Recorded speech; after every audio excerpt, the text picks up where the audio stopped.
Labs kay niuli ko sa bay.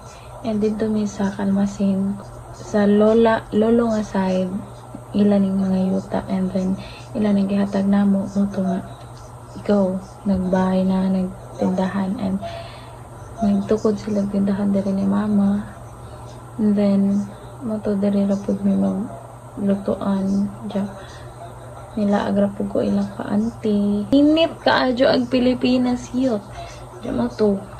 The next day, it was Friday, so Good Friday, and naay procession. So pagkahapon inga na nag-procession me kami ni mama ug papa, og nagka-uban ra pud mi nilang auntie ug uncle og iboy kay naman mi sa front ng procession. Pagkaugmaan sa third day, dito ra pud mi sa Kalmasin, and then pagkagabi nanuroy mi sa mga friends. Then oraga nag-inom ra gamay and mo to. Pagka Sunday balik na pud sa Maasin kay mag-duty na pud inig ka Lunes arang kasayo pa di award. Then mo to Monday nag-duty, Monday to Wednesday regular duty na. So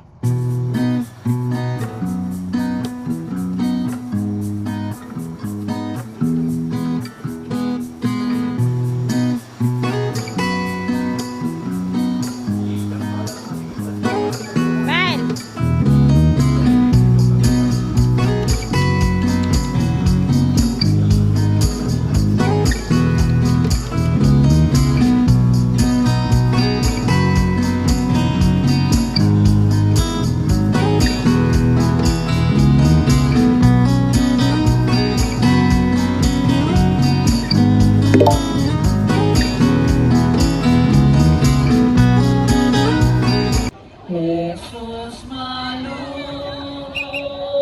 ka kanamo. Tulo ka adlaw na banhaw gikan sa mga minatay. Misaka sa langit nagalingkod sa tuo sa Dios nga mahan, makagagahom sa mitan.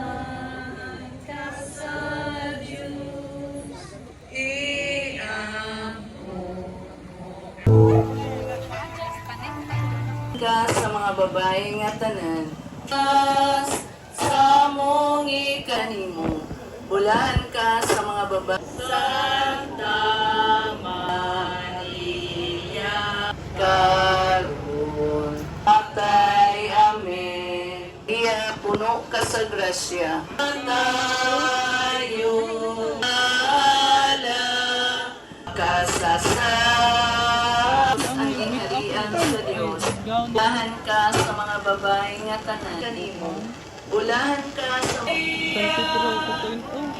ang bunga sa tiyan mo nga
in our house, in our home, in our house, rather.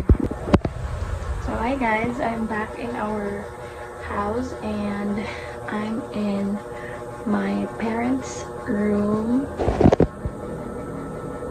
And I'm folding my clothes because I'm gonna be back to Maasin City, the place where my school is. So, ita-time lapse ko na lang po guys.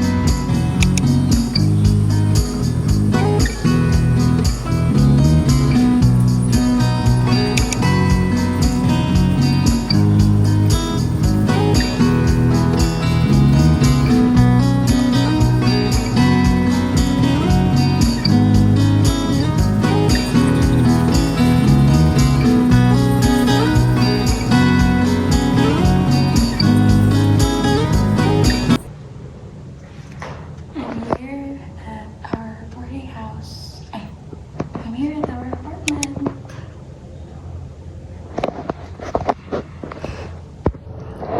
So, it was a struggle because dumaan pa po ako sa likod.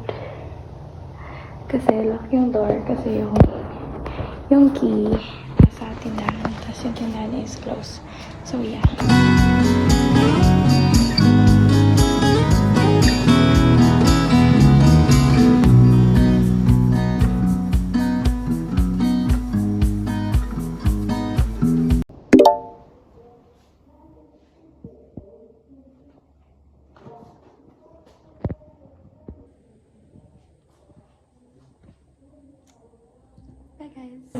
So hi guys, after the Holy Week,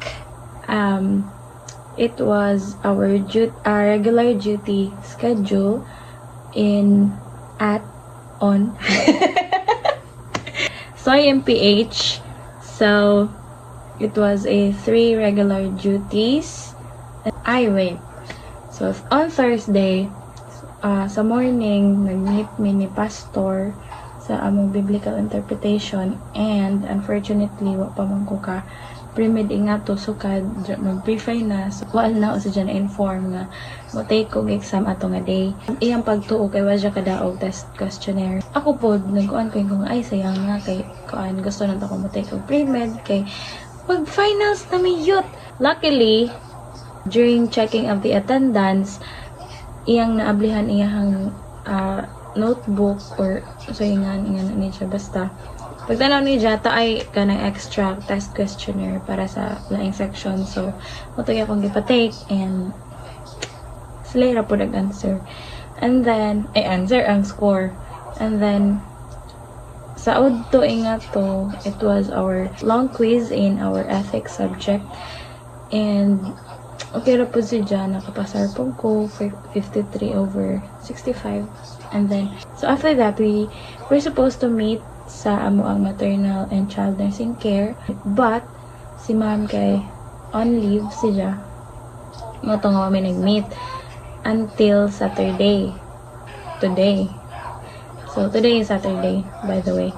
And then, yesterday, usara po na mong subject kay si Pastor pag morning sa biblical, wala na dyan nakamit na mo. So, mo to. And then, pag afternoon, ethics rapod kay ang after sa ethics at art up kay wapod ka sud si ma'am kay she was sick. So, mo to. And then, pag Saturday, today is our schedule for the pre-final exam in our maternal and child nursing. So, ang exam kay murag yun na lisod si Jang na sayon. It was 2 hours di ay, but merg 11:30 rami taman. Basta nag-start si Jag 10 na 11:30 or before minahuman or ako. After that, niuli na ko diri sa apartment kay nagtuon ko kay mag quiz na pud sa PE. Among PE nga Murag major po. Di mas usaray major na duha na noon. Ay tulo. Kaya na may PE o LSTP. Bakit? So, mo to ganina. After nag-quiz, sayan ramang po siya. After nag-quiz, ning uli na po ko sa apartment. Kaya, natulog. Ay,